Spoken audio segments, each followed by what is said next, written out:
মুখ ঠেকেছিস দাড়িতে, তুই বলবি কি সময়ের মার পড়ছে যে বুঝতে পারিসনি। Hello friends, welcome back to my channel. আশা করি সবাই ভালো আছো, আমিও ভালো আছি। কার উদ্দেশ্যে বললাম? অবশ্যই বেচু। কারণ আগের বারও শীত পড়েছিল, এত ঠান্ডা লাগেনি। আগের বারও শীত পড়েছিল, মুখে দাড়ি রাখতে পারিনি। আগের বারও শীত পড়েছিল, নাকে ফোড়া ওঠেনি। আগের বারও শীত পড়েছিল, এত ঠান্ডা লাগেনি। যাই হোক, সবই ঠান্ডার কামাল, কিন্তু গতবার শরীরটা মনে হয় ঠান্ডার সঙ্গে সয়ে গেছিল। এইবার আর ঠান্ডাটা নিতে পারছে না। কিন্তু দেখো ভিউয়ার্সরা, এইবার কিন্তু ঠান্ডা আমাদের এখানে তো সেভাবে পড়েইনি। এখন রীতিমতো আমি ফ্যান চালাচ্ছি, মানে মাঝে মাঝে চালাচ্ছি, মাঝে মাঝে বন্ধ করে দিচ্ছি। মানে সরস্বতী পুজো এসে গেছে মানে ঠান্ডা শেষ। আর শুরুই হলো কবে? 25শে ডিসেম্বর, এখনও মনে পড়ে ফ্যান চালিয়েছি। তার মানে বুঝতেই পারছো ঠান্ডার কামাল বা ঠান্ডার ঋতু বা ঠান্ডার শব্দটা হয়তো আমাদের জীবন থেকে নেক্সট ইয়ারগুলোতে থাকবেই না। কারণ ছোটোবেলায় আমরা যেরকমভাবে ঠান্ডাটাকে উপভোগ করেছি, মানে শীতকালটাকে কাটিয়েছি, সেই কালটা তো আজকাল আমাদের বিস্মৃতিতে চলে যাচ্ছে। মানে মনে পড়ে ওই কোনো এক সময় এরম একটা ব্যাপার, পুরানো সেই দিনের কথার মতো মনে পড়ে। যাই হোক, বিশ্ব উষ্ণায়ন হয়তো একেই বলে। কিন্তু বেচুদের বাড়িতে মেঝে ঠান্ডা, জল ঠান্ডা, ওয়েদার ঠান্ডা, শরীরও ঠান্ডা। গরমটা কোথায় আছে বলো তো? যেটা কিনা বেচু দেখাতে পারছে না, অর্থাৎ মাথায় হট হয়ে রয়েছে ওর মাথা, কিন্তু মুখে বলার শক্তিটুকু নেই। কারণ বেচু তার অকাত জানে। রাগের মাথায় যদি কিছু বলে ফেলে, মানে মুখ ফসকেও বলে ফেলে, তো হয়ে যাবে গোটা ওয়াইটি ওর উপর চড়াও হয়ে যাবে। কারণ এখন বেচু পড়েছে ফ্যাসাদে। অনেক অ্যাডভান্টেজ নিয়েছে যাদের এগেনস্টে এখনও এইসব কবিতা টবিতা শোনাচ্ছে না, তাদের অনেক অ্যাডভান্টেজ নিয়েছে। এবং সেই অ্যাডভান্টেজ নিয়ে অপোজিট অর্থাৎ বিরোধী পক্ষকে প্রচুর বলেছে, প্রচুর শুনিয়েছে এবং মজা লুটেছে। আজকে দেখো ওর ক্যাপাসিটি কোথায়, অর্থাৎ কোনো কিছুই নিতে পারে না। কারণ সে দিতে ওস্তাদ, মানে ডবল ডবল দেব, কিন্তু নিতে পারবো না। মানে নেওয়ার ক্ষমতা এতটাই লো যে বলছে যে এইবার ও চুপ করে যাবে, ওর বিজনেস নিয়েই ভাববে, কোনো কিছুতেই নাক গলাবে না, কোনো কিছুতেই বলবো না। অথচ মাঝে মাঝে টাচ করে যাব, কারণ ওটা হলো বেচুর স্বভাব। মানে স্বভাবটাও তো অনেকের অভাবজনিত হয়, কাজে সেই রকম আর কি স্বভাব। দেখো, বেচুর মার চেহারা কিন্তু খারাপ হয়েছে, সেটা আমরা বেশ কয়েকদিন ধরে বলছিলাম। আর এটার নমুনা হিসেবে আমরা যে রোগটাকে সবসময় সামনে আনতে পারি, মানে সুগার হলে মানুষের চেহারা অনেকটা ঝরে যায়। আবার সেই কারণেই ওনার চেহারাটা যা ছিল এই 6 মাস 8 মাস আগে, এখন কিন্তু তার প্রায় অর্ধেক হয়ে গেছে, এবং সেটা তার চোখে মুখে পরিষ্কার বোঝা যাচ্ছে। আর সেটা আজকে উনি ওনার হাতে সেলাই করা ব্লাউজটা দিয়ে বুঝিয়ে দিলেন যে ওনার চেহারাটা অত্যন্ত খারাপ হয়েছে এবং কোনো জামা কাপড়ই মানে ব্লাউজ ফিটিংস হচ্ছে না, অর্থাৎ কাঁধ থেকে বা গা থেকে নেমে যাচ্ছে। তো তার জন্য সেলাই করে ছোট করতে হচ্ছে। তাহলে আমাদের অনুমান বা ধারণাটা মিথ্যা নয়, মানে আমরা সঠিক বুঝেছিলাম সেটা বোঝা যাচ্ছে। কিন্তু তার জন্য কি করণীয়, মানে তার জন্য কি তোমার স্টেপ নিচ্ছে, কি তোমার কি বলবো, রোগের প্রতিষেধক হিসেবে বা রোগের মানে মানে ডায়েট হিসেবে কি কি ব্যবস্থা নিচ্ছে, তা কি কিছু নিচ্ছে?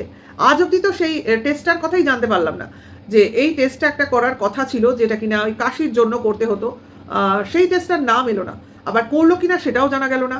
করলেও আমাদের জানাবে কিনা সেটাও আমরা শিওর নই, কারণ এখনও কিন্তু বেচুর মার কাশিটা রয়েছে।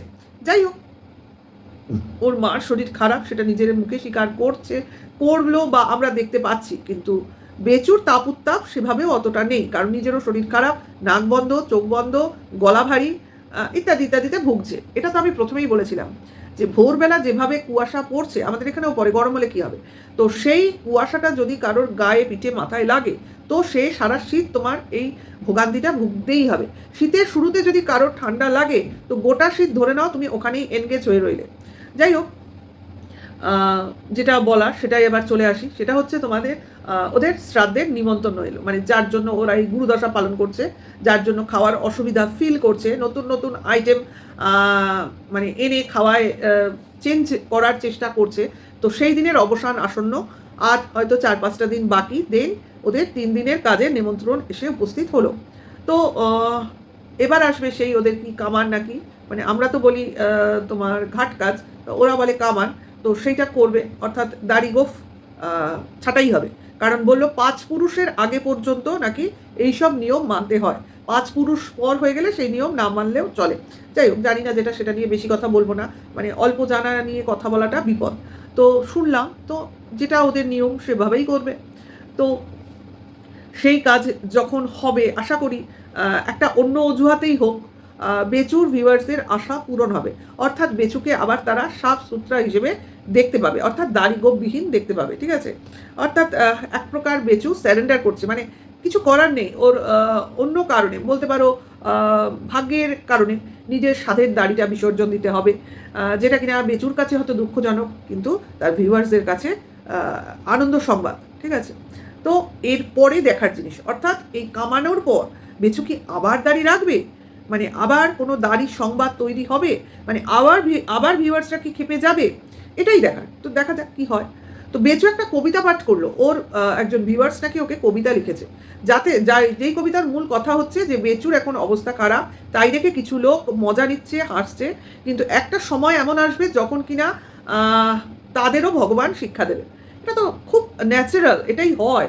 যারা লোকের বিপদ দেখে উল্লাস করে, হাসে, তো তাদের ওপরই সেই আনন্দ উল্লাসটা ভারী পড়ে। কেন বেচু এটা নিজে বুঝতে পারছে না? এক সময় তো বেচু অন্যের বিপদ দেখে অনেক আনন্দ উল্লাস করেছে, এবং তাকে আরও নোংরা নোংরা কথা বলে বিপদে পড়তে দেখে, ভাঙতে দেখে সে আরও বেশি করে আনন্দ ফুর্তি করেছে, গেস্টদের ডেকেছে, পিকনিক করে খাইয়েছে, আজ এই বাড়ি ঘুরতে গেছে, কাল ওই বাড়ি ঘুরতে গেছে, একে ডেকেছে বাড়িতে তো তাকে ওকে ডেকেছে, বা অন্য জায়গায় তোমার ট্যুরিস্ট হিসেবে ঘুরতে গেছে, অনেক করেছে, অনেক। আজ এই রেস্টুরেন্ট, কাল ওই রেস্টুরেন্ট, কাল এই দিদির বাড়ি তো কাল ওই দিদির বাড়ি ঘুরে নি। তাহলে তখন যদি তুমি এই আনন্দ উল্লাস করে থাকো কারোর বিপদ দেখে, কোনো মায়ের কাছ থেকে কোনো মায়ের কাছ থেকে তার সন্তানকে দূরে রেখে, তো আজকে তো তোমাকে যে পরিস্থিতিতে তুমি রয়েছো সেটা তো ভগবানেরই মার। সেই জন্যই তো আমি আমার প্রথমে পদ্যটা বললাম, ভিডিও শুরুতে যে পদ্যটা তোমাদের উদ্দেশ্যে আমি বললাম, সেটা তো সেই উদ্দেশ্য করেই বললাম। তো এইরকম পদ্য আমার করতে আজকাল ইচ্ছা হচ্ছে বেচুর বাবাকে দেখে। ভাই মনে হয় ওনার মানে এই বদভ্যাসের আমার সংক্রমণ ঘটেছে, হ্যাঁ, যে এইভাবে উত্তর দিলে বেশ তো লাগে, মানে মিলালেই হলো আর কি, মানে এত সহজ আর কি কবি হয়ে যাওয়া। যাই হোক, নিজেকে কবি ভাবছি না, হাতুড়ে একটা পদ্য রচয়িতা হিসেবে ভাবতে পারি। যাই হোক, সেটা কথা না, কথাটা হচ্ছে তোমাদের ভালো লাগলে বলবে, এনজয় করো, কারণ হাসি না আমরা, কারোর পরিস্থিতি দেখে হাসি না, কিন্তু তুমি যে তোমার কর্মফলের শাস্তিটা পাচ্ছ, এতে আমরা খানিকটা সন্তুষ্টি বোধ করছি। কারণ কারোর বিপদে কারোরই হাসা উচিত না। আজকে তুমি সেটা বুঝতে পারছো, আজকে তোমার বিপদটা বড় বিপদ হিসেবে তুমি দেখছো, আর অন্যের বিপদটা তখন বিপদ ছিল না। তখন হাসতে তো তোমার ঠোঁট দুটো কাঁপেনি, বা বুকটাও কাঁপেনি, যে আজকে আমি হাসছি বা কারোর বিপদ দেখে উল্লাস প্রকাশ করছি, কাল আবার কি হবে সেটা তো ভাবনি।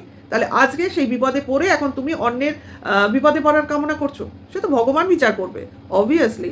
কারণ তোমার বাড়িতে তোমার হাত ধরে বজরংবলী ঢুকেছে, তো তার গদার মার এমনি এমনি তো বিফলে যাবে না, পড়ছে জায়গা মতো, তো সেই ভোগটাই তো তুমি ভুগছো। আজকে যে এই ধরাশায়ী, ভিউজের ধরাশায়ী, সেটা কে হয়েছে? সবাই হলেও তোমার ধরাশায়ীটা চোখে পড়ছে, কারণ তোমার সাবস্ক্রাইবার অনেক বেশি, দুটো চ্যানেল, তিনটে চ্যানেল, সেখানে কি ভিউজ, বাড়ি গাড়ি যাই বলো না কেন, সব তো ওই ভিউজ থেকে। আজ বলছো আমার সব আশা পূর্ণ হয়ে গেছে, এখন আমার ভগবান আমায় সুস্থ রাখুক, এতেই আমার যথেষ্ট। আর যারা আমার ভালোবাসার ভিউয়ার্স, তাই তো, তারা আমাকে দেখুক, অর্থাৎ আজকে তোমার ভালোবাসার ভিউয়ার্সদের কাছে ভিক্ষা চাইতে হচ্ছে ভিউজের, মানে যাদের ভিউজ একসময় তোমার মানে কি বলবো, পাওনা ছিল, মানে না চাইতেই পাওনা ছিল, আজকে তাদের কাছ থেকে হাত জোর করে ভিউজ চাওয়া হচ্ছে, যে তোমরা যারা আমাকে ভালোবাসো তারা আমার সঙ্গে থেকো, আমাকে আশীর্বাদ করো এবং ঝুড়ি ঝুড়ি ভিউজ দাও, কারণ আমার সুখে থাকার, ভালো থাকার একমাত্র চাবি কাঠিটাই তো এই ভিউজ। এইবার আমি ভাবছি আমি একটা বিজনেসে নামবো, জমি দেখেছো, জমি মাপছে, ওই জমিতেই কিছু একটা করবে, এটা পরিষ্কার। এইবার মাপামাপি চলছে, মানে এটা নিয়েই কিন্তু যত থানা, পুলিশ, কোর্ট এরকম দৌড়াদৌড়ি করছে, কারণ জমি সংক্রান্ত ব্যাপারেই এইভাবে দৌড়াতে হয়। রেজিস্ট্রি অফিস থেকে শুরু করে থানা, সব জায়গায় তোমার অনেক কাগজপত্র জমা দিতে হয়, কারণ বিজনেস শুরু করতে গেলে লিগালি অনেক রকম মানে কি বলবো, লিগাল পেপার তৈরি করতে হয়, তার জন্য পারমিশন নিতে হয়, সেইগুলোই করছে ওরা এত দৌড়াদৌড়ি করে, আর সেটাকেই নানান রকম মানে ছেলে সংক্রান্ত কেসের নাম দিচ্ছে, ঠিক আছে। সে যাই হোক, যেটাই করুক, করছে এটাই।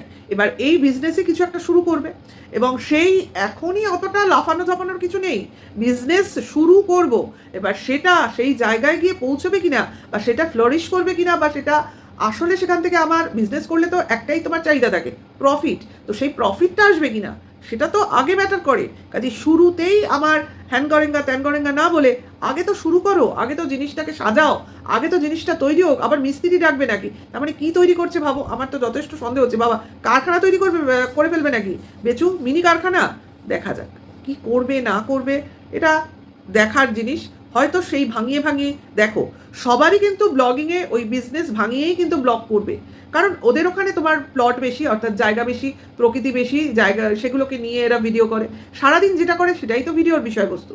আর এইবার যখন বেচু বিজনেসে ঢুকে যাবে, তখন বেচু সেই বিজনেস সংক্রান্ত ভিডিওই হয়তো শেয়ার করবে, অথবা বেচু হয়তো বিজনেসে বিজি থাকবে আর বাবা মাকে দিয়ে যেটা বাড়ির ভিডিও, ওদের লাইফের ভিডিও, সেগুলোকে শেয়ার করবে।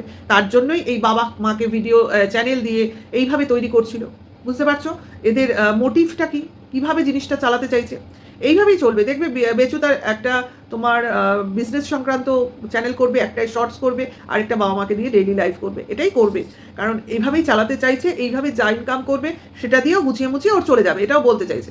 কিন্তু এই কথাগুলোর মধ্যে একটা কথাও তোমরা ছেলে সংক্রান্ত শুনলে, মানে ছেলের ভবিষ্যৎ, ছেলের পড়াশোনা, ছেলের হায়ার স্টাডিজ, ছেলের জন্য টিউটর, ছেলের জন্য স্কুল অ্যাডমিশন, পরীক্ষা, কিছু শুনলে? কারণ সেরকম ফ্যামিলি তো এরা নয় যে ছেলেকে শিক্ষার জন্য তাকে তার মতো স্বাধীন করে দেব, অর্থাৎ তাকে একটা স্কোপ দেব, সেটা এদের চিন্তাভাবনায় নেই। এরা যেটুকু শিক্ষার চেষ্টা করছে সেটা শুধুমাত্র অক্ষর আর সংখ্যা, এইগুলো চিনলেই হবে, মানে ছেলেটা ওদের গ্রিপে থাকবে এবং ওদের সাহায্য করবে, হেল্পিং হ্যান্ড হিসেবে ছেলেটাকে তৈরি করার চেষ্টা চালাচ্ছে। দেখা যাক, ভবিষ্যৎ তো সব মানুষের সমান নয়, আর ভগবানের মার, কখন ভগবান কিভাবে কাকে কোন পরিস্থিতিতে কি অবস্থায় ফেলে সেটা তো কেউ বলতে পারে না। আজকে মানুষ এখানে আছে তো কাল ওখানে যাবে, পরশু সেখানে যাবে, কেউ নিজেই জানে না আমি কাল কি করব। তাহলে আগে থেকে কি করে বলতে পারি যে বেচু কি করবে, বা বেচুর সঙ্গে কি হবে, বা বেচুর ছেলের কি হবে, বা বেচুর ছেলে কোথায় থাকবে? এগুলো তো আমরা কেউ বলতে পারি না, কারণ কেউ একজন লড়ছে, এটা মনে রাখতে হবে। কারণ লড়াই কিন্তু সবাই করবে, কেউ এক বিন্দু তার জায়গা ছাড়বে না। আর তারই মধ্যখানে সবার চেষ্টা চালাচ্ছে নিজেদের বক্তব্যের মাধ্যমে যে এখন এই পরিস্থিতিতে টিনার উচিত বসে আলোচনা করে একটা মিউচুয়াল করে ডিভোর্স করে নিজের মতো নিজে ভালো থাকা। তো সেটা হলে টিনা অনেক আগেই করতো, এখন তাদের বোঝানোর দরকার নেই। ওর এখন লিগাল ওয়েতে নিজের ছেলেকে পাওয়া দরকার, এবং সেটার জন্য ও লিগালি যত দূর যাওয়া যায় তত দূর যাবে, যত দিন লাগে তত দিন লাগাবে, এটা পরিষ্কার। তাহলে বেচুদের গুরুদশা শেষের পর্যায়ে চলে এসছে, কাচাকুচি শুরু হচ্ছে, প্রচুর পর্দা খোলা হচ্ছে। ভাই বেচুর মাথা, যতই তোমার সর্দি কাশি অসুস্থ থাকুক না কেন, মাথার ঘিলুটা কিন্তু ঠিক জায়গায় থাকে। অর্থাৎ পর্দা খোলার আগে সিক্রেট রুমের দরজাটা বন্ধ করতে বেচু কিন্তু বলেনি।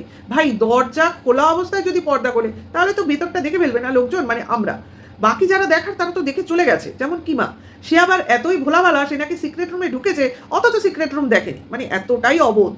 শুয়েছে খাটে অথচ বলতে পারবে না সেই রুমে আলমারি আছে না নেই, মানে দেয়াল আলমারি, সেই রুমে কটা ঝাড়বাতি লাগানো আছে না নেই, এগুলো বলতে পারবে না।